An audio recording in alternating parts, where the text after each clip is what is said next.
marquer le blanc de mur, c'est pas de mettre quelque chose sur,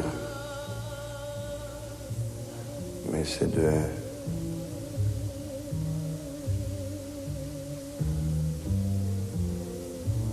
tirer le rideau qui couvre ce qu'il y a derrière.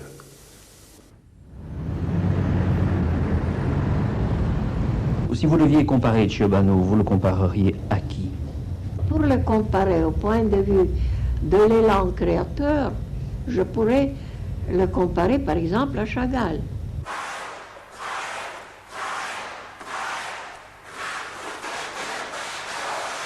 Je vais gratter, puisque tout ce qui est là, c'est déjà imprégné. Je ne sais pas jusqu'à quelle distance. Mais je vais gratter jusqu'au moment où je sens qu'entre les personnages, ils se trouvent très bien dans l'air, dans l'atmosphère. J'ai appris qu'il était réfugié depuis 6 mois et à l'assistance publique. Alors je lui ai dit, maître, quand on a votre génie, on n'est pas à l'assistance publique dans notre pays.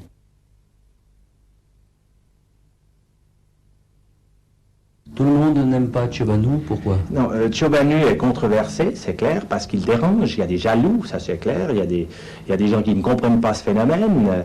Il y en a qui critiquent sa peinture, il s'inspire soi-disant de Goya, de Rembrandt, de Modigliani. Alors, quand on l'entend, il dit, Goya est mort, Rembrandt est mort, Modigliani aussi. Moi, je suis pas très bien acheté, messieurs, c'est le moment. Vous qui avez donc eu l'occasion d'approcher le peintre Ciobanu, quelle impression ce peintre vous a-t-il laissé? C'était sûrement un génie. Toute image artistique, tout propos, tout discours, si vous voulez, visuel, c'est une émanation du discours profond.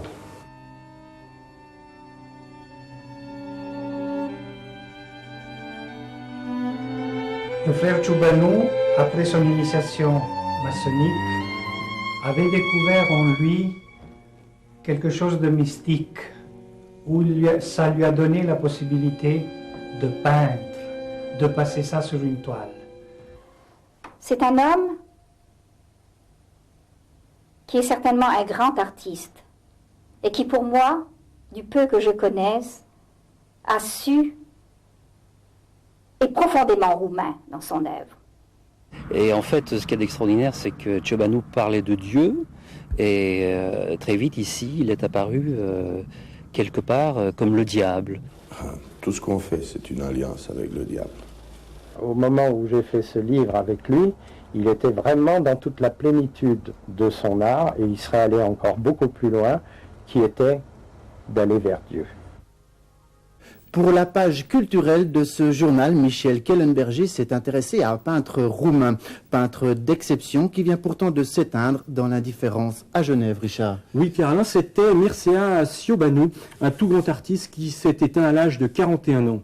Venu en Suisse il y a 8 ans, dimension artistique hors du commun, mais aussi carrure humaine exceptionnelle, Mircea Ciobanu nous parle maintenant de son art, écoutez-le.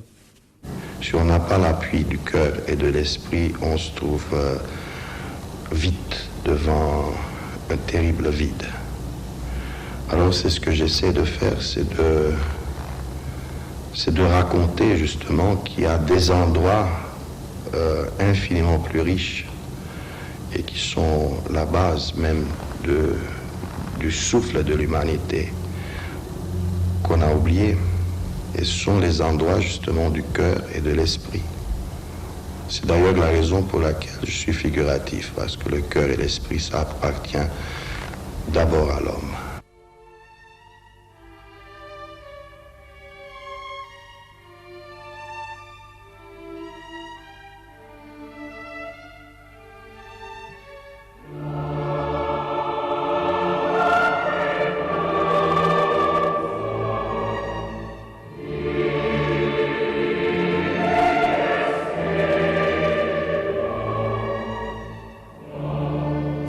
Le repos, c'est un autre type de vibration de l'activité.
No Brasil foi pela primeira vez e o nosso diretor, que é o professor Pietro Maria Bardi, ele ficou vivamente impressionado e, sobretudo porque da Romênia nós não temos quase intercâmbio, então se era pouco conhecido aqui da nossa parte a atividade artística da Romênia, de repente surge no Brasil um pintor como o Ciobanu, que traz uma coisa assim realmente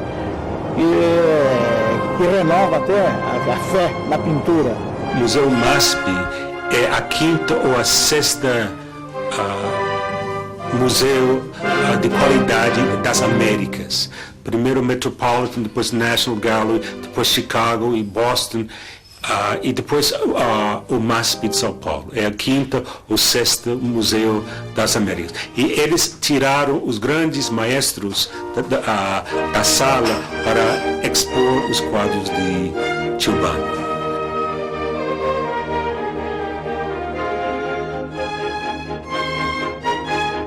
Fui ao museu da MASP em São Paulo e assisti à vernissage da exposição de Ciobanu e encontrei Ciobanu pela primeira vez na vernissage. Um barbudo com olhos de fogo. Mas a recepção do público foi muito positiva também.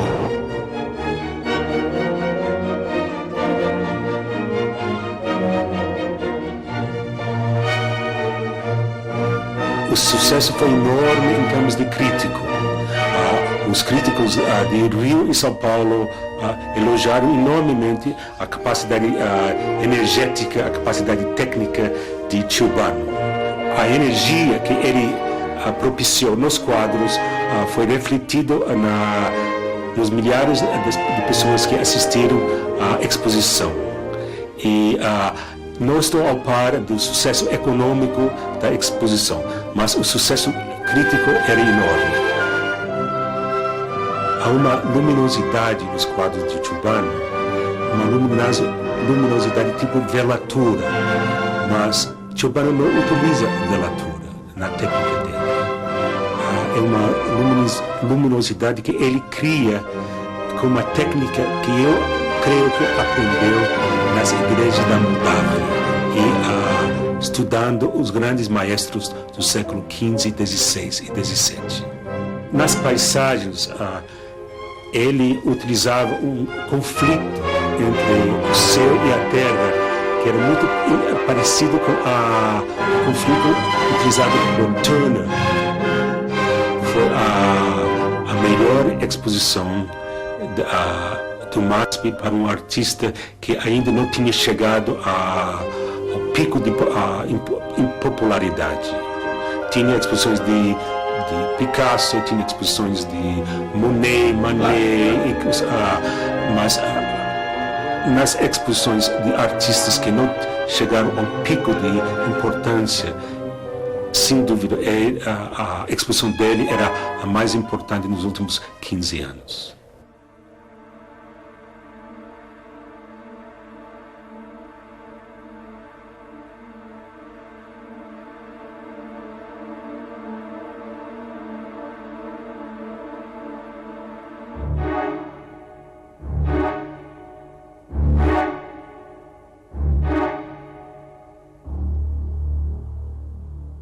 Pictorul Mircea Ciobanu mi-a povestit în 1988 o întâmplare aproape incredibilă petrecută cu ocazia expoziției de la Sao Paulo.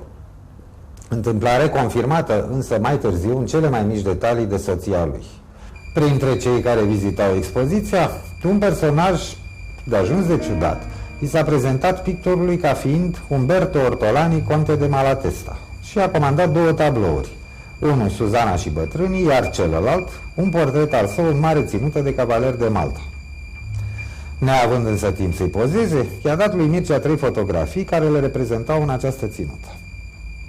Întors în Elveția, Mircea Ciobanu a pictat cele 2 tablouri, Apoi, la invitația contelui, câteva luni mai târziu, s-a întors la Sao Paulo împreună cu soția sa și cu tablourile. Spre stupoarea lui, pe bancheta din spate a limuzinei care îl aștepta la aeroport, se afla un individ înarmat cu un pistol mitralier. Ajuns într-un imobil aflat pe celebrul bulevard Paulista din Sao Paulo, însoțit de individul din mașină, a urcat la unul din etajele imobilului. Aici are al doilea șoc. Din 5 în 5 metri, etajul era păzit de indivizi înarmați cu pistoale mitralier. Este introdus apoi într-un apartament imens, foarte elegant, mobilat de ajuns de bizar și este rugat să aștepte.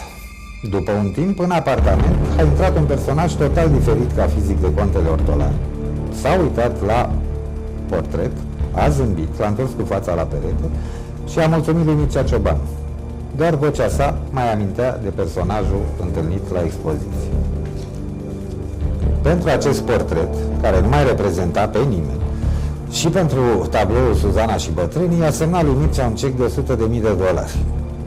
Apoi i-a spus că, impresionat fiind de talentul lui, este dispus să investească 2 milioane de franci elvețieni în orice fel de proiect pe care pictorul l-ar putea propune. Întors în Elveția, Mircea Ciobanu își exprimă într-o scrisoare adresată lui Umberto Ortolani nedumerirea în legătură cu natura proiectului pe care contele l-ar fi dorit, ca în finalul scrisorii să renunțe la oferta acesteia. Scrisoarea nu a fost niciodată expediată, deoarece, intrigat, pictorul a făcut niște investigații pentru a înțelege cine era acest misterios personaj, iar concluziile la care a ajuns l-au făcut să rupă orice legătură cu acesta.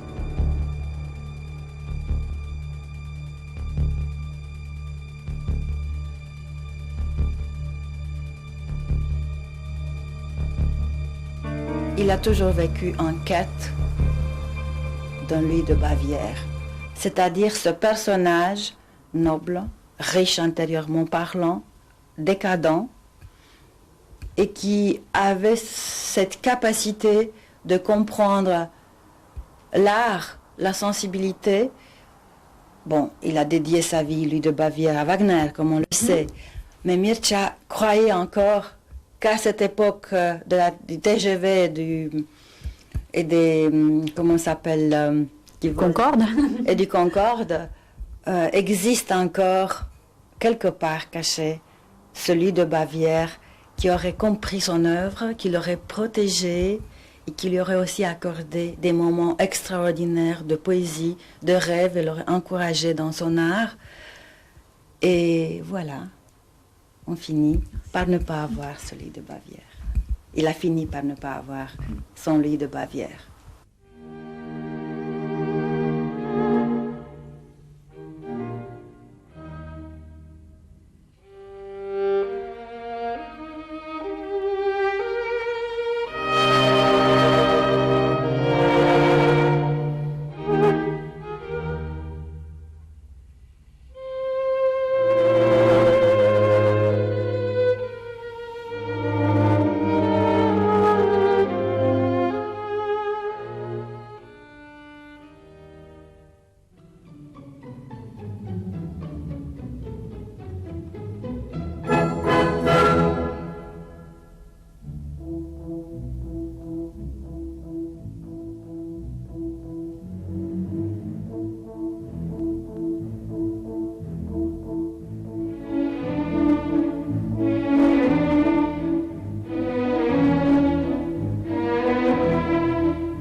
entré vraiment à l'apogée de son travail et de sa gloire, parce qu'à l'époque, c'était un prince.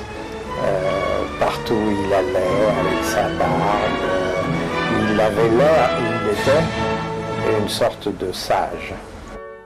Je me suis battu avec Ciobanu, justement pour l'exposer au Centre Pompidou, pour faire un ballet. Et c'est par hasard que j'ai retrouvé dans mes archives ces croquis, mais qui sont très beaux, que Ciobanu avait dessinés pour ce projet de ballet au Centre Pompidou.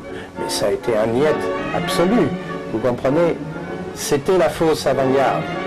Les musées, même le Centre Pompidou, sont dirigés par des fonctionnaires qui n'y connaissent rien en peinture et qui adhèrent à la pseudo-avant-garde qui en réalité n'est que l'arrière-garde. La peinture de Mircea Ciobanu, il a apporté quelque chose de nouveau dans le paysage des arts des années 80. C'est une question très intéressante parce que, vous savez, je vous répondrai, quand on parle de musique, on dit quoi de neuf? Et on répond Mozart. Et pour Ciobanu, je dirais la même chose. En réalité, Ciobanu, ce qu'il apportait de neuf dans ces années-là, c'est que à côté de la merde, et je disais merde, et je m'explique, parce qu'on ne peut pas lâcher le mot sans l'expliquer, c'est qu'à la même époque, il y avait au Centre Pompidou une exposition de peaux de merde d'un célèbre artiste dont le nom m'échappe, italien, et lesquels peaux étaient vendus en vente publique à des prix astronomiques. Or, Ciobanu, et c'est en cela que je réponds à votre question, je ne m'en éloigne pas, mais il fallait, et je m'en excuse que je dise tout ça, apportait le retour aux vraies valeurs. Là-dedans, il y a des références à tout, à Rembrandt, il y a toute une anthologie, hein, regardez, de Ciobanu. On est dans la grande peinture.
Faisait des sculptures. Je vais vous montrer une sculpture sublime qui était en bois et qu'il a entièrement recouvert d'or. Vous imaginez, tout ça c'est recouvert d'or. Qu'il sculptait dans le bois lui-même, il est recouvert de feuilles d'or, et puis pas de feuilles d'or minces, de feuilles d'or épaisses. Il y a pour beaucoup d'argent et ce sont vraiment des chefs-d'œuvre. Vous voyez là, je me suis amusé à faire photographier la même œuvre sous plusieurs angles différents, parce que pour moi, une grande sculpture, qu'elle soit signée Ciobanu, Giacometti ou Rodin, Quand on tourne autour, à chaque fois on voit une sculpture différente, ce qui n'est pas le cas de tous les sculpteurs, il faut bien le dire. Il avait eu beaucoup de succès, il avait gagné beaucoup d'argent. Tout cet argent, il l'a utilisé pour faire ses chefs-d'œuvre. Et ces chefs-d'œuvre étaient destinés à partir et à être exposés aux États-Unis.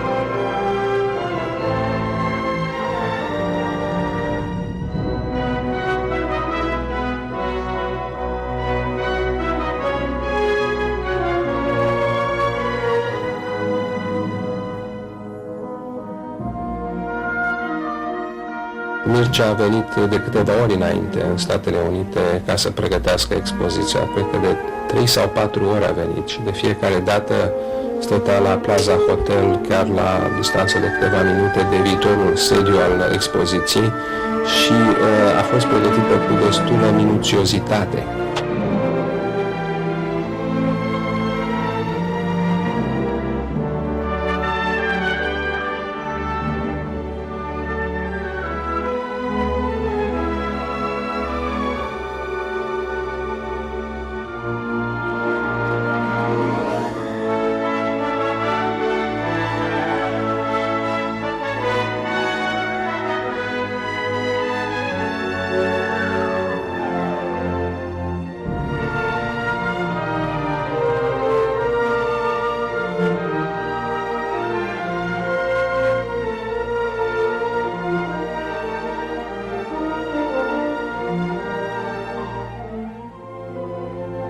Cu ocazia acestei expoziții, de fapt, Mircea vrea să, nu numai atât să comunice arta sa americanilor, dar să și poată vinde o parte din tablouri.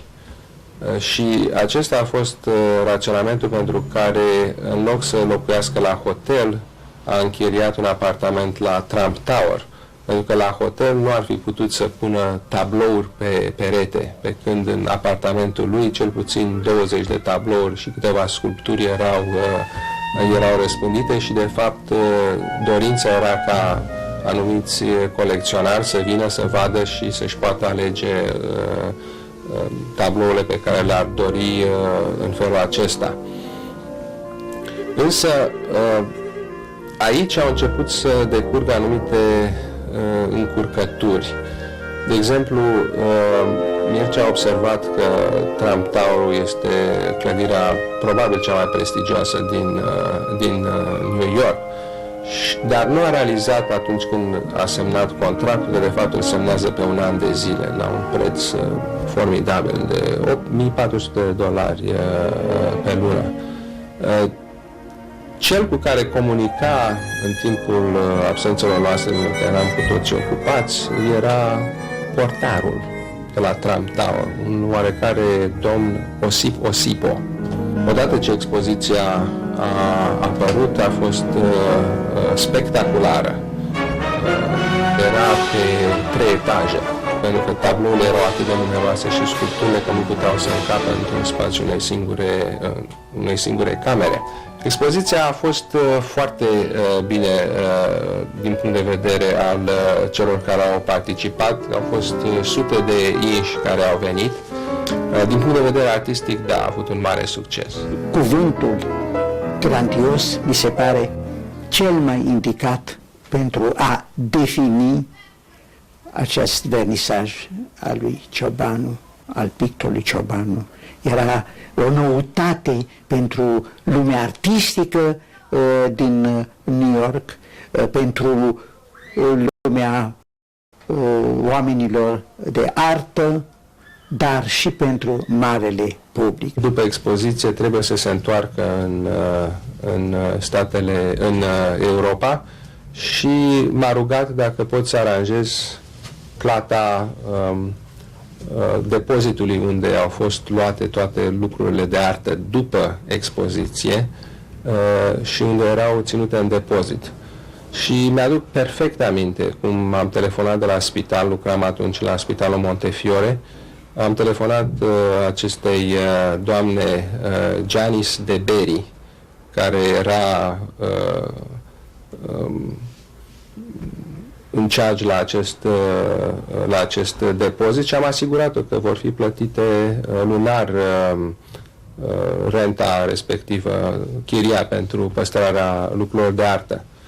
10 zile mai târziu, după primul telefon, îi retelefonez să spun, doamnă, unde să vă trimit cecul, și să aud cu o surpriză nemaipomenită, nu a venit domnul Osipo, reprezentantul fratelui dumneavoastră, și a ridicat toate tablourile. Și de fapt am aici hârtia pentru suma de aproximativ 2800 sau 3000 de dolari.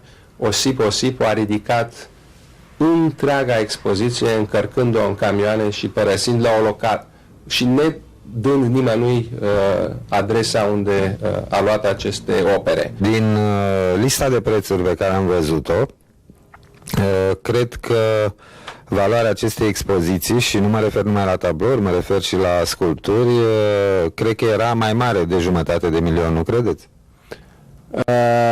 Da, probabil. Dacă considerăm și sculpturile, probabil că 1.000.000, și ce s-a expus este numai o mică fracție din ceea ce a adus fratele meu în Statele Unite.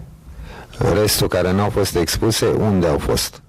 Au fost la depozit, la Fine Art Packers, și n-au apucat să vadă lumina niciunei expoziții pentru că acest domn Osipo după aceea l-a retransacționat la cheremul domniei sale.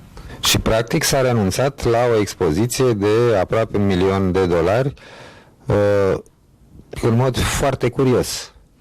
De fapt, nu a fost o renunțare, a fost doar o amânare, fiind hărțuit de treburile legale cu indieni și cu alți ziși colecționari din Elveția. Fratele meu a amânat, spunând că are tot timpul pentru a pune aceste lucruri în ordine. Și tot așa s-a amânat de la an la an și am ajuns unde suntem. Deci nu întrevedeți nicio posibilitate ca aceste opere să fie recuperate, dacă nu în totalitate, măcar parțial? Cred că la ora actuală niciuna dintre aceste opere nu se mai găsesc pe teritoriul american. Cred că toate au luat înapoi drumul Elveției și probabil că sunt pe undeva prin Zurich sau chiar și Geneva, dar nu știm niciun fel de detalii exact unde, cum și cine. Vous savez donc tous ces œuvres qui existent dans le livre que vous avez écrit sur Ciobanu, sont ces chefs-d'œuvre. Oui, ces chefs-d'œuvre ont resté à New York. Oui, mais ça c'est très triste parce que elles ont été saisies pour des raisons financières et elles sont dans un hangar, je crois. C'est-à-dire que personne ne les voit. C'est-à-dire que non seulement on a tué Ciobanu, mais on a tué son œuvre. Et c'est là où les forces du mal, croyez-moi, sont très fortes. Hein. On ne s'est pas contenté de tuer Ciobanu physiquement, on l'a tué à travers ses œuvres en les cachant. Ciobanu est un joueur de poker qui a misé sa chemise et qui a perdu sa chemise.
Le moment où ils se sentaient sûrs, ils pouvaient faire beaucoup de choses.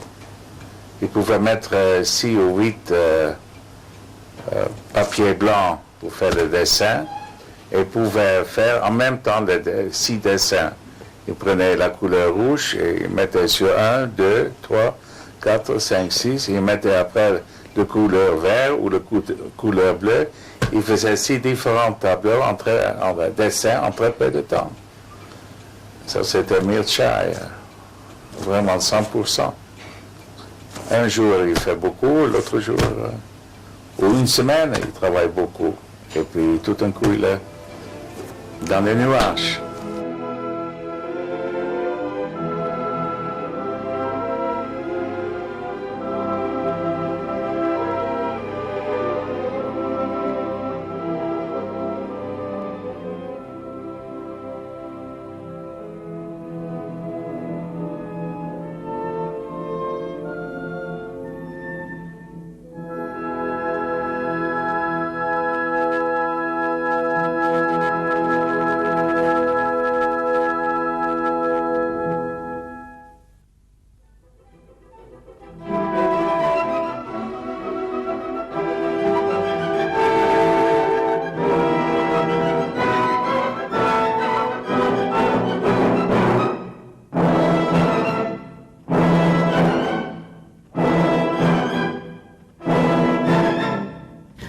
Il était très mal entouré avec des gens qui lui faisaient du mal et il ne se sentait plus secure.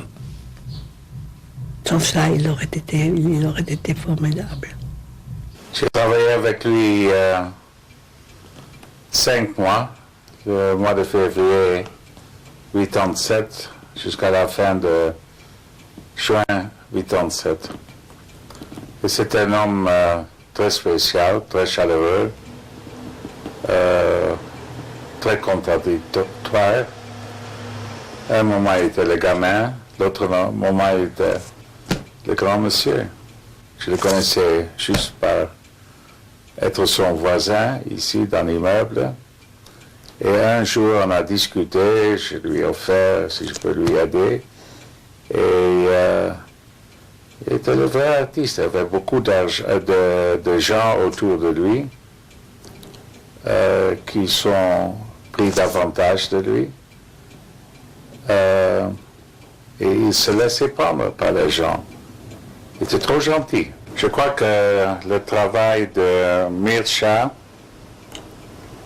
il faut avoir le temps pour l'aimer.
Ça, on ne les voit pas, je suppose. C'est celui-là et celui-là. Oui. Ce sont ceux-là que j'aime beaucoup.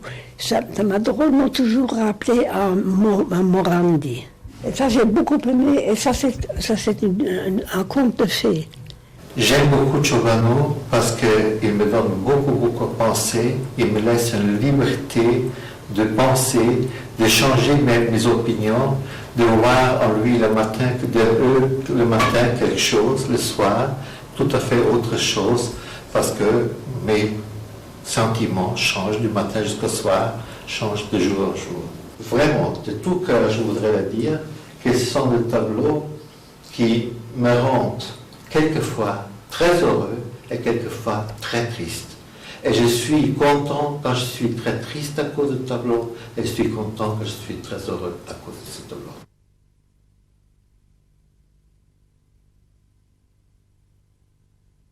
Nous sommes ici devant un arlequin que vous avez placé dans votre salon. Quel sentiment vous inspire ce tableau à nouveau? Comme je vous ai déjà dit, il y a un moment, pour moi c'est important qu'un tableau ait une harmonie et qu'il me plaît. C'est superbe, mais en attendant, je le regarde, ça va de soi chaque jour, mais je n'ai au fond pas l'impression que moi je le regarde. C'est plutôt lui, le harlequin, qui est comme le fou du roi. Il est chez nous, c'est lui qui nous observe. Un jour, il venait avec moi le matin, normalement dans la voiture, parce que comme on habitait dans le même immeuble. Et un jour, on arrive devant la porte et la porte était bloquée devant le juge de Lausanne était là parce qu'il n'avait pas payé sa location. Et puis 5 autres personnes.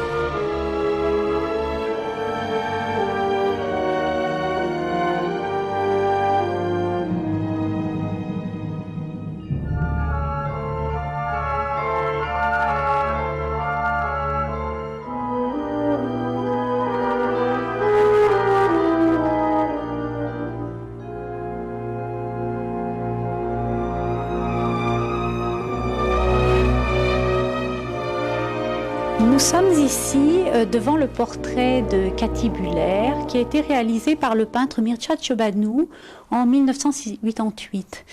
Madame, nous sommes ici devant votre portrait. Qui a eu l'idée de ce portrait? Eh bien, c'est le peintre lui-même, tout simplement. C'est lui, quand il m'a rencontré, on était amis, on est devenus amis. Il m'a toujours dit qu'un jour ou l'autre, pour quelle raison je ne sais pas, qu'il voudrait faire mon portrait. Et voilà.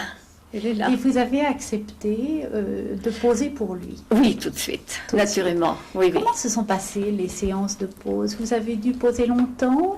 Oui, il y avait à peu près 5 poses. Et donc, c'était sur un balcon en automne, au mois de septembre.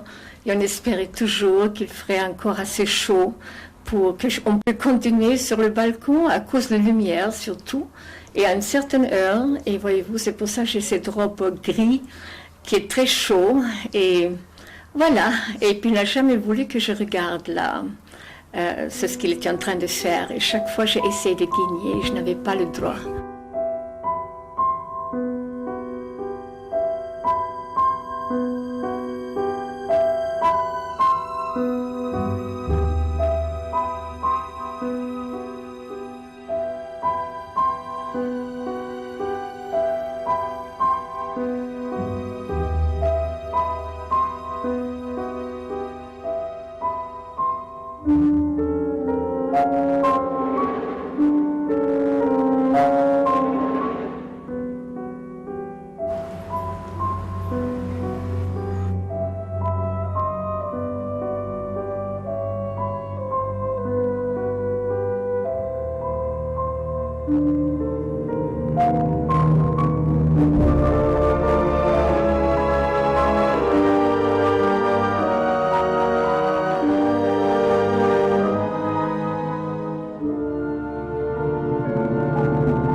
Je l'ai connu quand lentement, il est devenu de plus en plus malade avec les nerfs, avec son corps. Et cette maladie que vous décrivez comme une maladie des nerfs, vous pensez que c'était dû à sa manière de vivre? Oui, sûrement. Moi, le dernier souvenir que j'ai de Mircea, c'est dans son atelier. Il y avait un grand fauteuil avec de grandes franges et à un certain moment on était assis l'un en face de l'autre. Il a sorti de dessous le fauteuil un verre de vin rouge et en regardant autour de lui si quelqu'un le voyait. Donc ça voulait dire quoi? Ça veut dire qu'il avait recommencé à boire. Ça veut dire que son désespoir était de nouveau là.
Il est clair que du point de vue financier, à un certain moment, il a dû creuser des trous pour boucher d'autres trous. Mais où était le scandale? Moi, je suis pas sûr qu'il y ait eu matière à scandale. Il y a des gens qui lui ont fait confiance à un certain moment, qui ont spéculé sur son œuvre, qui se sont dit on va faire de bonnes affaires avec Mircea Ciobanu. Alors, ils ont été d'accord de payer un certain prix pour ces toiles, puisqu'à un certain moment, même sa cote a égalé celle de Hans Erni, qui est la plus haute de Suisse. Donc, quelque part, ce sont des gens qui ont spéculé et qui ont même enfermé ces toiles dans des banques. Le banquier que je suis a décidé d'aider dans le cadre des possibilités M. Giovanni. Vous êtes sûr de votre placement? On n'est jamais sûr de son placement. Alors qu'est-ce qui fait qu'on prend le risque? L'amour de sa peinture.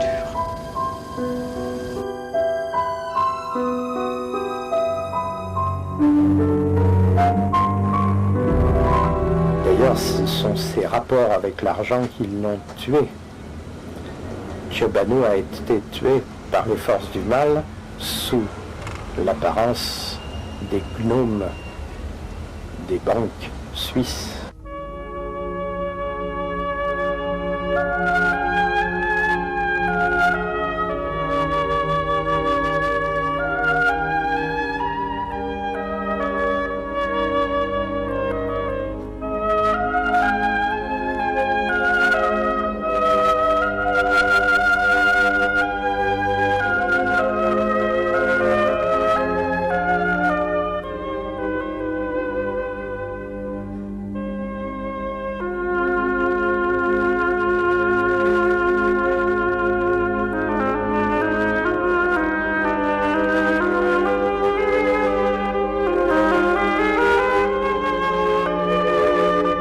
Ici, dans ce jardin, il m'a appris qu'il avait le cancer.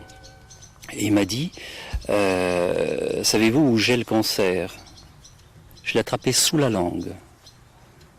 Ça voulait dire quoi? Ça voulait dire que pour vendre sa peinture, pour survivre, il avait dû employer sa langue, son art de la parole, plutôt que d'employer que sa peinture, et que quelque part, il en avait été puni. Il y avait autre chose dans ce jardin qui le frappait, c'était les deux peupliers qui sont là derrière moi. On s'est retrouvé ici une soirée entière où il n'a fait que les regarder pratiquement. Et c'était cette notion de transcendance, de verticalité. Et tout au sommet du peuplier, ça bouge, c'est fragile, on est très haut, on risque de tomber. Je crois qu'il a été très haut. Il est tombé.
m'as dit un jour que peu avant de mourir, il t'avait dit qu'il ne regrette rien, qu'il avait vécu comme un aigle. Est-ce que tu peux commenter un petit peu ces paroles? Oui, ça revient toujours à cette idée de vie intense, mais avec toujours un écart, en distance, en recul par rapport à ce sentiment et à cette réalité médiocre. Il disait, je veux vivre comme un aigle et ne pas creuser comme une vermine. Donc, il l'a fait, il a vécu un aigle, mais il a laissé en quelque sorte sa peau. Moi, j'étais, je crois, bonne élève. J'ai appris beaucoup de lui et j'ai repris la relève, si vous voulez. Et tout ce que j'essaie de faire, c'est de continuer la circulation de ses œuvres.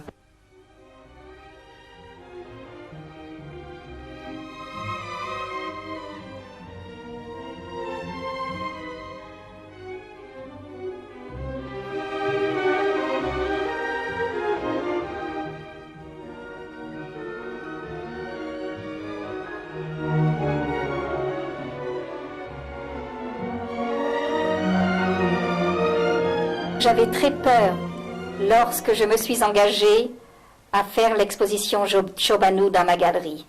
J'ignorais quelle aurait été la réaction du public, surtout du public bâlois, mais à ma grande surprise, ce fut un succès. Les gens marchaient presque sur la pointe des pieds en regardant les tableaux de Ciobanu. Il y a passé quelque chose, ça c'est sûr, un courant. Vous dire qu'ils ont aimé, c'est difficile à dire. Mais ils ont regardé avec intérêt et on sentait que c'était quelque chose qui les dépassait. Ça a été une expérience tout à fait enrichissante pour moi.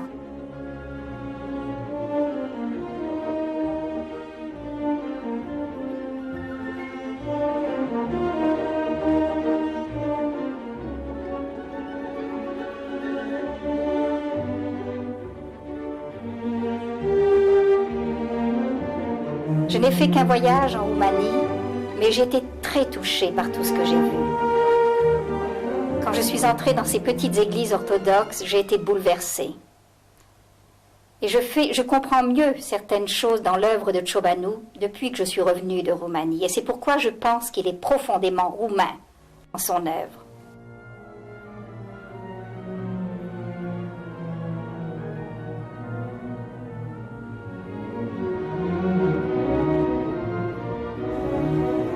Estetica morții este o carte greu de clasificat, practic inclasificabilă. Este cartea unui pictor care are de spus ceva posterității, în sensul că ea se caracterizează printr-un suflu testamentar. Nu poate fi definită pentru că este o sinteză de genuri și de stiluri. Poate fi considerată în egală măsură un poem vizionar, o satiră în genul lui Swift, o enumerare enciclopedică și așa mai departe. Predomină satira, o satiră metafizică. S-ar putea spune că această carte este o persiflare a instrucțiunilor de folosire a ființei umane. Prin instrucțiuni de folosire, Mihai Mircea Ciobanu, înțelegând atât ideologiile comuniste, care sunt niște instrucțiuni de folosire a omului, cât și alte mijloace de manipulare a ființei umane, care apar chiar și în societatea de consum, cum este, de pildă, moda, tot un mod de manevrare a conștiințelor omenești.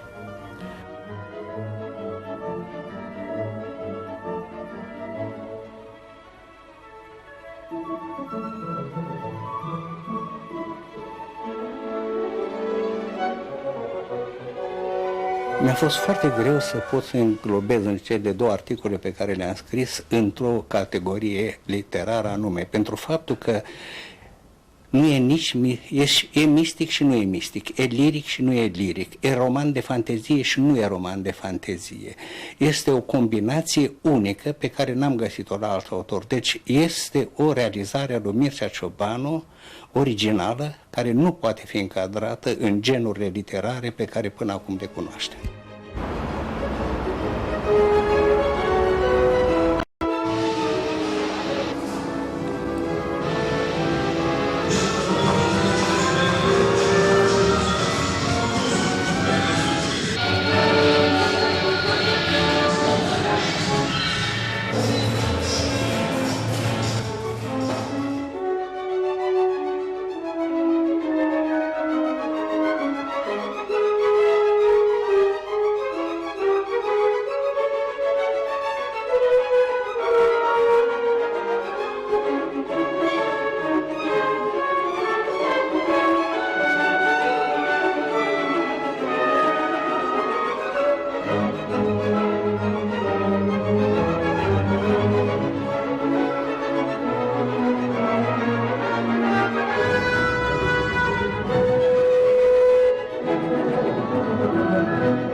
Acum, aici, în această galerie a Palatului Parlamentului, deschidem o expoziție pentru Națiunile Unite, pentru că Mircea Ciobanu, pe care îl vedem aici, alături de noi, este în ființa sa, în expresia sa artistică, aparținător, cetățean al lumii. De aceea, probabil că nu poate să fie bucurie mai mare pentru noi decât să găzduim acest moment de întoarcere acasă și de retransmitere în oglindă spre toate colțurile lumii a unei valori pe care noi putem să o prețuim din ce în ce mai bine. Ca văduvă artistului, îmi revine datoria de suflet de a repune în memoria publicului românesc opera și gândirea unui artist care în anii de început în România și ulterior, în cei 10 ani de exil în Elveția, și-a afirmat forța sa creatoare prin diversitatea temelor și tehnicilor abordate, prin mesajul filozofic și spiritual, dar și prin incontestabila amprentă românească ce a transmis-o culturii occidentale cu care a venit în contact. Mircea Ciobanu este îndrăgostit de fețele diverse ale lumii, a spune lumea solară și lumea lunară, Apolinicul și Dionisiacul. Atunci când nu este obsedat de Corneliu Baba, de marele pictor al acestui veac românesc, care este Corneliu Baba, atunci el este obsedat de propria sa lume, se descoperă pe el și se descoperă în această luptă între tenebre și lumină. În gravură, dragostea lui pentru Rembrandt este evidentă. Dihotomia aceasta, lumină și tenebră, a marcat viața lui Mircea Ciobanu. Dacă Mircea Ciobanu astăzi se întoarce între noi, așa cum se întoarce, se cuvine să-l descifrăm ca pe un mare chinuit, dar ca și pe un mare mântuit.